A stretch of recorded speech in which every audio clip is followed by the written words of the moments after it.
नमस्कार मंडळी, आपण आज बनवणार आहोत मटकीच्या आणि हरभऱ्याच्या डाळीचे सांडगे.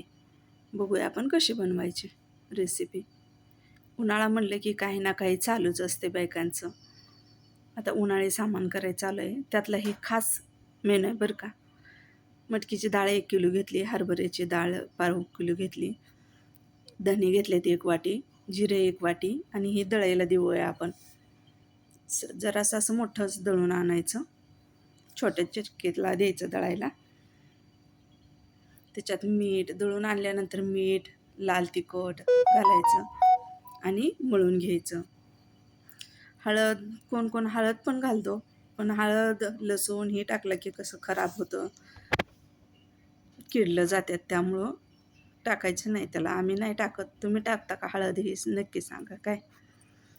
आणि कसं असं हे झटपट होतात बरं का. आम्ही असं करतो की नाही, शेवग्यात घालायचं आणि आपलं सोडायचं असं छानसं. हाताने सोडायचं म्हटलं की जास्त बायका लागतात, वेळ पण खूप लागतो. असं मी 2 ताटं बनवून घेतली. एक दिवसभर ह्याला असंच उन्हात ठेवले आणि आता संध्याकाळी 1-5च्या सुमारास असे त्याचे छोटे छोटे तुकडे करून घ्यायचे, आपल्याला जेवढी साईज पाहिजे तेवढी. आणि ही कसं झटपट पण होतात आणि भाजी तर एवढी छान होती की नाही. तुम्ही ही नक्की बघा असं बनवून एकदा, वेगळ्या पद्धतीचे सांडगे. अशा नवनवीन रेसिपी पाहण्यासाठी चॅनलला लाईक करा, सबस्क्राईब करा. थँक्यू.